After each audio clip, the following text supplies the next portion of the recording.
Danganronpa V3 knows how to keep you on the hook. Each of the game's 6 chapters has a dramatic pivot which separates it from the others in some meaningful way. Although it portrays high school kids who are forced to murder one another, the regular killing manages to be one of the most mundane aspects of the game. Danganronpa demonstrates how effective shocking storytelling can be when you create a world where anything can happen. Yet while such shock has a lot of inherent value in itself, it also surrounds the game's deeper messages. While Danganronpa does remain a bit too faithful to its own procedures at times, it's nonetheless a relentlessly unpredictable adventure. Like the previous entries, V3 is all about the infamous killing game. In it, a group of gifted high school students is encouraged to kill one another.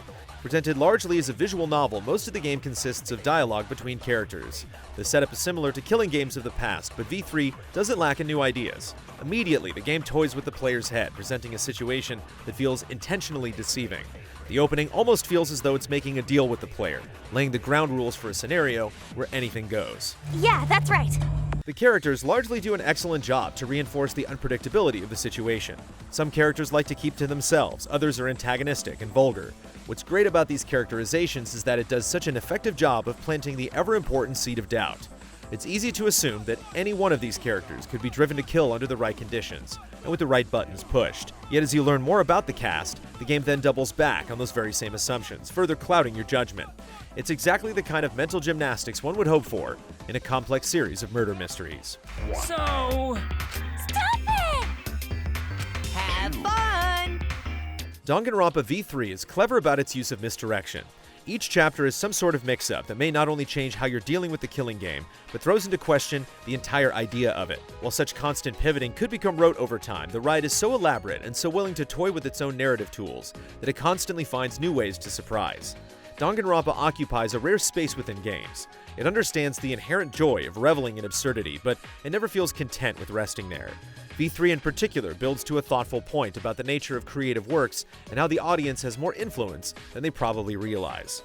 While some will understandably bristle at how these themes are brought up, it's still commendable that the game reaches so far beyond itself, when it could easily be content with its own well-honed tricks. Let us proceed with that in mind, shall we? That's not to say Danganronpa isn't complacent in certain areas. Specifically, the class trials feel drawn out and unnecessarily bloated. These trials happen every chapter to determine the truth behind the murders that take place. And while some of the methods for arriving at that truth remain interesting, others don't even start that way. In particular, using evidence to find a contradiction in someone's statement requires players to think carefully about elaborate schemes. On the other hand, mini-games like a version of Hangman where you pluck the right letters to form a word hardly demand much consideration. While Danganronpa does circle back to imply that the mundanity of these mini-games serves a greater point, it fails to make that point important enough to justify its own repetition. It's in these moments especially where Danganronpa V3 saps some of the power out of its punches. As with previous Danganronpa games, the soundtrack does a tremendous amount of work when it comes to establishing the tone. Taken as a whole, the songs tread a fine line between catchy and unnerving, as if reinforcing how enjoyable the carnage is to figure out and how deeply disturbing the whole situation is at the same time. Much like the game itself, the soundtrack never sits with any particular style for too long, darting off in all sorts of directions and blending sounds in a way that makes the music so distinct.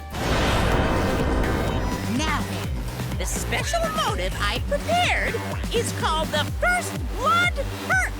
Danganronpa V3 Killing Harmony isn't easy to summarize, at least not in a way that manages to capture its full scope. It's outlandish, and an example of how deeply engaging such outlandishness can be when wielded effectively. So much of what we consume is content to play into what the audience wants, but V3 takes a different path. It often challenges instead of appeals, and though not all of its points are equally strong, the constant push against player expectations makes it a far more intriguing journey. That's it!